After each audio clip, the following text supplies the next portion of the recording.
You know what they say about skipping school. Actually, they say a lot of things about it, but most of those things don't account for alien spacecraft crashing into your Tuesday afternoon gaming session. My name is Jake Martinez.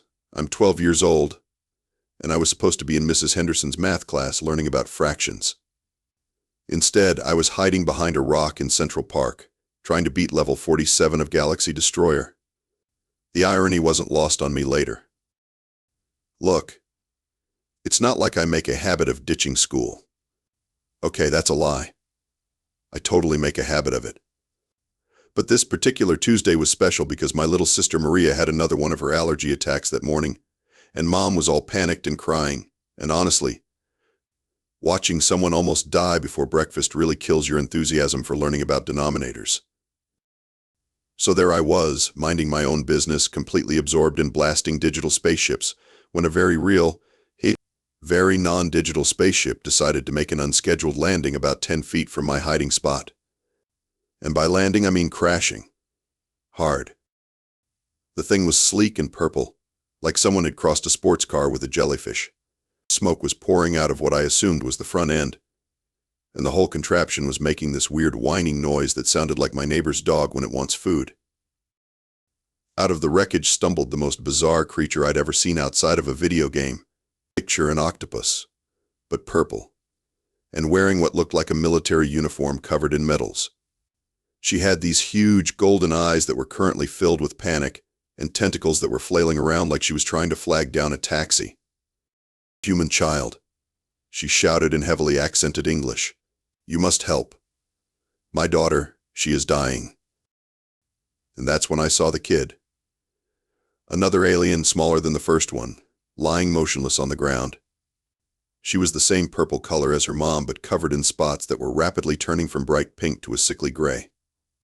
Her breathing was shallow and ragged, and she was making these horrible choking sounds. The adult alien grabbed me by the shoulders with two of her tentacles.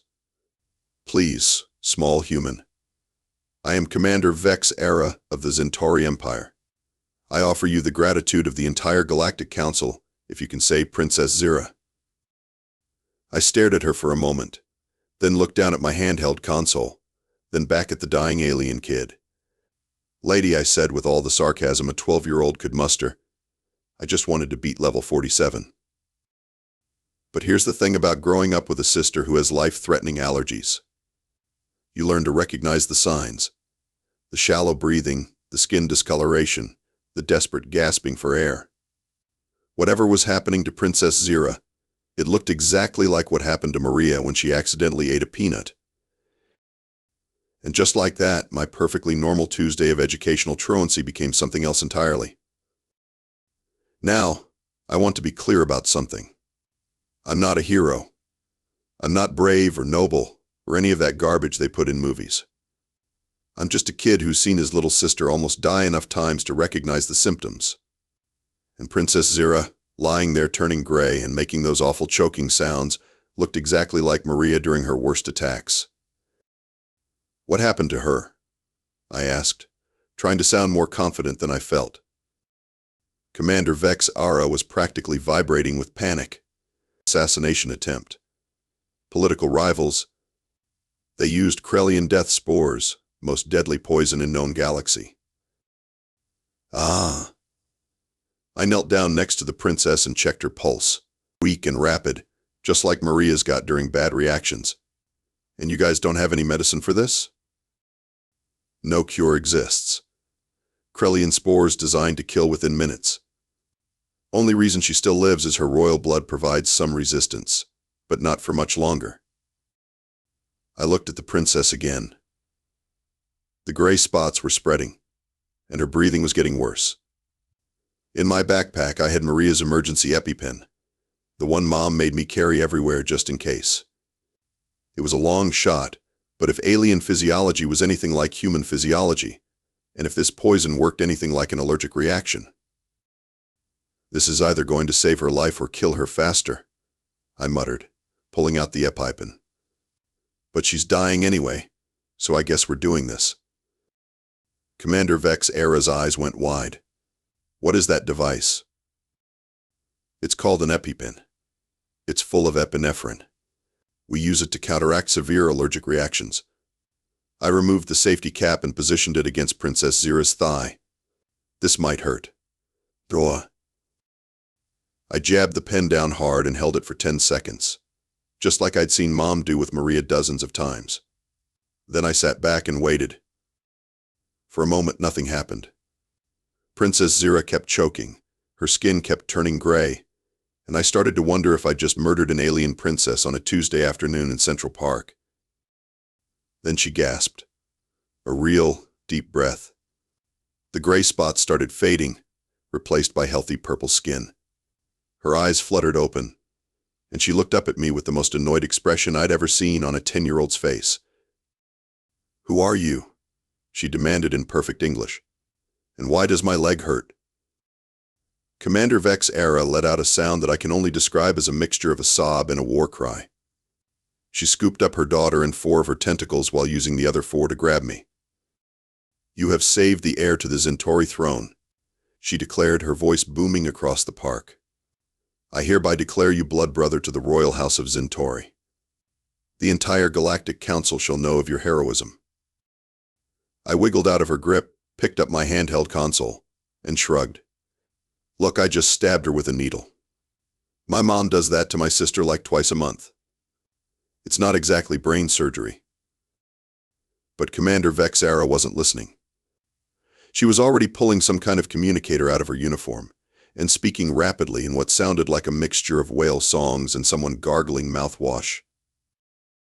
Princess Zira sat up, looking completely recovered except for a slight limp. "You saved my life with primitive human medicine?" "Apparently." I glanced at my watch. "And now I'm really late for math class." "You worry about mathematical education at a time like this?" Commander Vex'ara stared at me in amazement. "Young hero, you shall be rewarded beyond your wildest dreams. The gratitude of the galaxy shall be yours." I looked at the smoking wreckage of their spaceship, then at the 2 aliens who were treating me like I'd just discovered fire. "Can you guys write me a note so I don't get detention?" 3 months later, I was seriously regretting not calling 911 like a normal person. My life had become a circus, and I was apparently the main attraction. It started small. A few weird visitors showing up at our apartment, claiming to be from various interplanetary organizations. Mom thought I was having some kind of breakdown and kept scheduling therapy appointments. The therapist, Dr. Morrison, seemed convinced that my alien friends were a coping mechanism for dealing with Maria's medical issues. That theory went out the window the day Ambassador Quill materialized in our living room during dinner. Picture a 6-foot-tall peacock wearing a 3-piece suit and carrying a briefcase that looked like it weighed more than I did. That's Ambassador Quill. He spoke in this incredibly formal, nasally voice that made every sentence sound like a legal document. "Greetings, Jake Martinez of Earth," he announced, completely ignoring my mother's screaming. "I am Ambassador Quill, representative of the Galactic Council's Bureau of Heroic Recognition and Bureaucratic Implementation. I am here to discuss your pending reward." Mom had stopped screaming and started staring. Maria, meanwhile, was filming everything with her phone because she thought it was the coolest thing ever. "My what now?" I asked, pausing with a forkful of spaghetti halfway to my mouth. Ambassador Quill opened his briefcase and pulled out a stack of papers that was literally 3 feet tall. As per Galactic Code Section 47B, Subsection 12, Paragraph 94, any individual who saves the life of a member of a recognized royal family is entitled to 1 major favor from the Galactic Council. The paperwork is quite extensive. He spread 17 different forms across our kitchen table, each one written in a different language that looked like someone had sneezed on a keyboard. Some of them were glowing. One appeared to be on fire, but not actually burning. "I just used an EpiPen," I said weakly. "Nevertheless, the law is quite clear. You have 6 standard galactic months to decide what favor you wish to request. I must warn you, however, that your decision has attracted considerable interest from various political factions. That turned out to be the understatement of the century.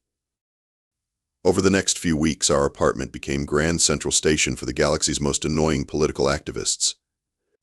General Thane, a 7-foot-tall lizard guy who looked like he could bench press a truck, kept showing up to explain why Earth needed military protection from something called the Void Spawn Menace. Merchant Queen Lysa, who resembled a spider crossed with a cash register, they wanted me to ask for exclusive trading rights that would apparently make Earth the richest planet in the galaxy. Then there were the peace activists, led by a floating jellyfish named Harmony who spoke only in poetry and kept leaving pamphlets about universal love and cosmic understanding all over our apartment. The worst part wasn't the aliens. It was the attention. News crews started camping outside our building. The mayor wanted to give me a key to the city. NASA kept calling and asking if I wanted to be an astronaut. I saved one bratty alien kid and now I'm apparently galactic royalty, I complained to Dr. Morrison during one of our sessions. Jake, she said gently, we've talked about this. These elaborate fantasies aren't helping you process your feelings about your sister's condition. That's when Ambassador Quill walked through the wall. My apologies for the interruption, he said, nodding politely to Dr. Morrison, who had gone completely rigid with shock. Jake Martinez of Earth, I need to inform you that the deadline for your decision has been moved up. Certain political developments have made your choice more urgent. Dr. Morrison fainted. I caught her coffee mug before it hit the floor. What kind of political developments? I asked, though I was pretty sure I didn't want to know the answer. Ambassador Quill's feathers ruffled nervously. The kind that could start a galactic war. It turns out that when you accidentally prevent the assassination of an alien princess, you also accidentally prevent a war. Who knew? I do. Ambassador Quill explained it to me in our kitchen while Mom made him tea and tried to pretend that having a giant bird person at our dinner table was completely normal. Maria had given up all pretense and was just openly filming everything for her TikTok account. The situation is quite complex, Quill began, accepting the tea with a grateful nod. Princess Zira's poisoning was not a random attack. It was carefully orchestrated by extremist factions within the Free Trade Federation to implicate the Peaceful Union, thereby forcing the Zentauri Empire into a military alliance with the Federation against the Union. I blinked. That's the stupidest plan I've ever heard. Nevertheless, it would have worked. The Zentauri Empire was already mobilizing their war fleets when news of Princess Zira's survival reached them. Your intervention prevented a 3-way galactic war that our analysts estimate would have resulted in the deaths of approximately 14 billion sentients. 14 billion? Mom repeated weakly. Conservative estimate, Quill confirmed. However, this has created a new problem. All 3 major factions now see your one major favor as the key to securing permanent political advantage. That explained why our apartment had turned into the universe's most dysfunctional political convention. The Zentauri Empire, led by Commander Vex'ara, wanted me to ask for a formal military alliance between Earth and their empire. They kept sending holographic messages featuring Princess Zira, who had apparently decided I was her new best friend and kept asking when I was coming to visit their capital planet. The Free Trade Federation, represented by Merchant Queen Lysa, offered to make Earth the wealthiest planet in known space if I requested exclusive trading partnerships. They sent samples of their goods, which included things like concentrated starlight and crystallized time. I had no idea what any of it was supposed to do, but it looked expensive. The Peaceful Union was the worst. Their representative, that floating jellyfish named Harmony, kept appearing in my bedroom at 3 in the morning to recite poetry about the sacred duty of the young to choose love over war. She wanted me to ask for complete galactic disarmament, which sounded nice in theory but seemed like the kind of thing that would last about 5 minutes before someone decided to start building secret weapons. Each faction was convinced that the others were the real villains. The Zentauri painted the Federation as greedy warmongers who would enslave Earth for profit. The Federation claimed the Union were naive idealists whose policies would leave everyone defenseless against actual threats. The Union insisted that both the Empire and the Federation were violent, primitive cultures that needed to evolve beyond their aggressive tendencies. Sitting in my room, surrounded by holographic displays showing fleet movements and economic projections and philosophical treatises, I realized something important. So basically, I said to Ambassador Quill during one of his visits, you're all giant space children who need a 12-year-old human to fix your mess. Quill's feathers drooped. That is, not an entirely inaccurate assessment. And if I choose wrong, billions of people die? That is also unfortunately accurate. I looked at the stack of paperwork on my desk, the political briefs, the economic reports, the military assessments. 3 months of the galaxy's best minds trying to convince me to choose their side, and not one of them had bothered to ask what I actually thought the problem was. You know what the real issue is here? I said. Please enlighten me. You people have been so busy figuring out how to fight each other that you forgot how to talk to each other. And that's when I knew exactly what I was going to ask for.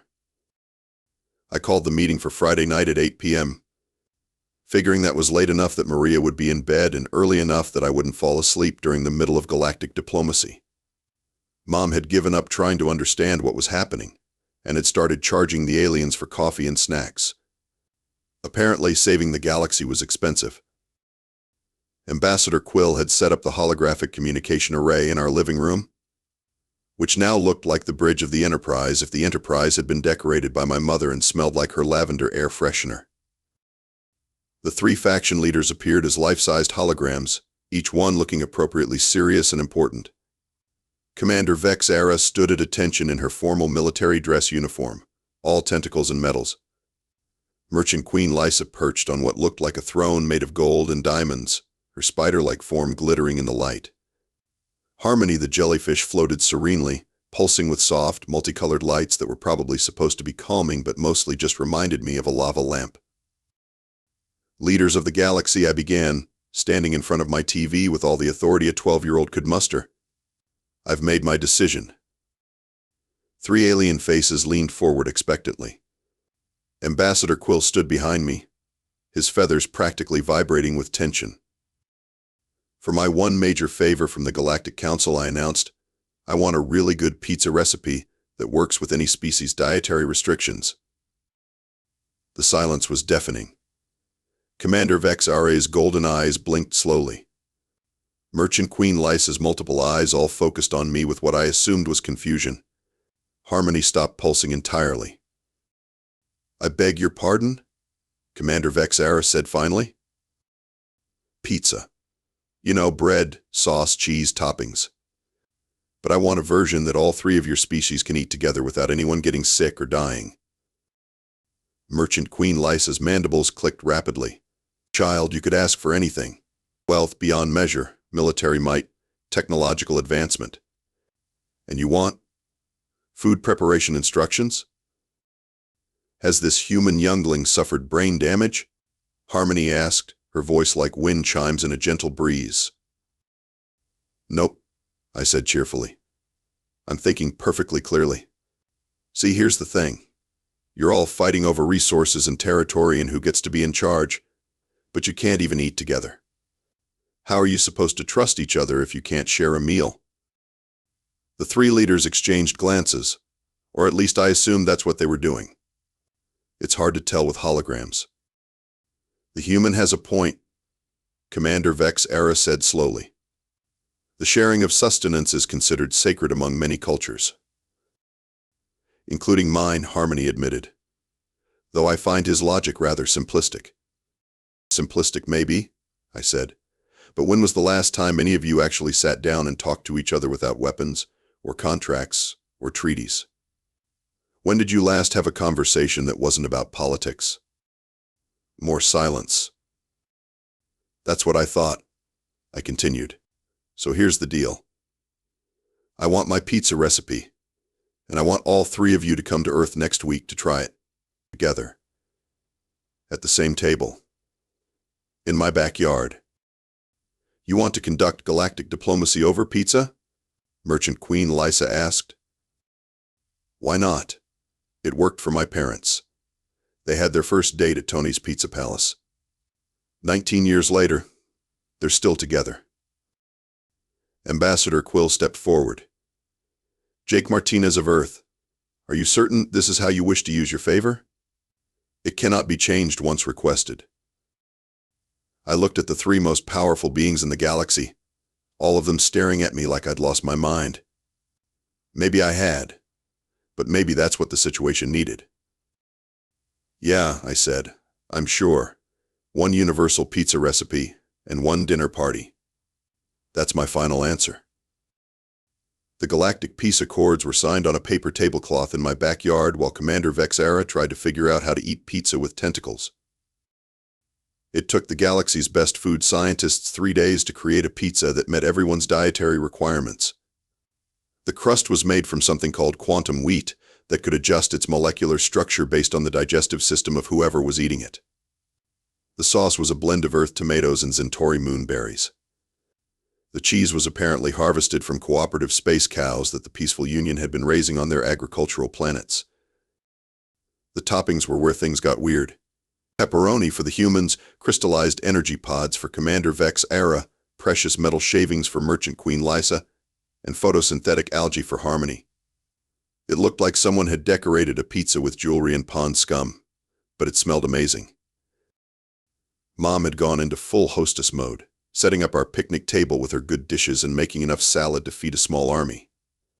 Dad had been surprisingly cool about the whole thing, mostly because Commander Vex'ara had complimented his grilling techniques and they'd spent an hour discussing the finer points of temperature control.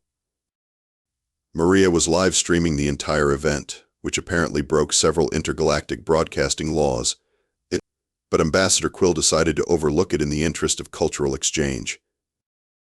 Princess Zira had insisted on coming along, and she spent most of the evening teaching Maria some kind of Zentauri card game that involved a lot of tentacle slapping and giggling. It was the first time I'd seen her act like a normal kid instead of royalty. The weird thing was, once everyone sat down and started eating, they actually started talking. Not about politics or trade agreements or military alliances, but about normal stuff. Commander Vex'ara talked about how hard it was to raise a daughter while running a space fleet. Merchant Queen Lysa complained about the difficulty of finding good employees. Harmony waxed poetic about the beauty of sunsets on her home world. This pizza is actually quite good, Commander Vex'ara admitted, managing to get a slice to her mouth with only minor tentacle coordination issues.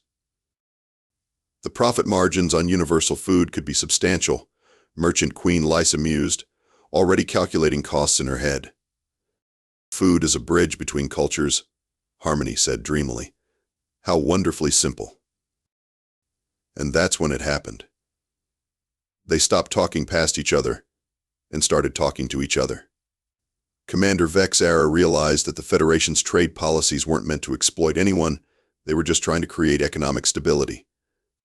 Merchant Queen Lysa learned that the Union's peace initiatives weren't naive idealism. They were based on centuries of successful conflict resolution. Harmony discovered that the Empire's military strength wasn't about conquest, it was about protecting smaller planets that couldn't defend themselves. 3 hours and 4 pizzas later, they'd worked out a framework for cooperation that their diplomats had been failing to achieve for decades. So let me get this straight, I said, watching Ambassador Quill frantically taking notes on a napkin. You're going to set up joint trading posts, share defensive responsibilities, and establish a council for peaceful dispute resolution? The Terran Accords, Commander Vex'ara announced officially, named for the planet where peace was achieved. Over pizza, Merchant Queen Lysa added with what I assumed was amusement. The most elegant solutions are often the simplest, Harmony agreed. Princess Zira looked up from her card game with Maria. Jake is the wisest human in the galaxy, she declared. Can we make him an honorary Zentauri? I think he's done enough, I said quickly, before anyone could start another ceremony. As the evening wound down and the aliens prepared to leave, Commander Vex'ara pulled me aside. You understand what you have accomplished here? She asked quietly. I shrugged. Apparently I saved the galaxy by ordering the right toppings. She laughed, a sound like wind chimes mixed with ocean waves. You did something far more important. You reminded us that we are all people, not just representatives of our governments. A year later, I still get care packages from across the galaxy. Princess Zira sends me video games that won't be invented on Earth for another century. Merchant Queen Lysa keeps shipping me rare metals that Mom makes me donate to science museums because she doesn't trust me not to accidentally create a nuclear reaction. Harmony sends poetry, which is actually pretty good once you get used to the format. The Terran Accords are holding. There's been peace in the galaxy for 12 months running, which Ambassador Quill tells me is some kind of record. Earth got invited to join the Galactic Council as an observer, which mostly means we get really boring newsletters about trade regulations and agricultural policies. Mom finally believes the whole story, mostly because Commander Vex'ara showed up for the one-year anniversary dinner and brought a holographic projection of the entire Zentauri royal family to thank me personally. But the best part? I never did finish level 47 of Galaxy Destroyer. Turns out real galaxy saving is more interesting than the digital version. Though next time someone's dying in front of me, I'm calling 911 like a normal person. I've had enough of accidental heroism to last a lifetime.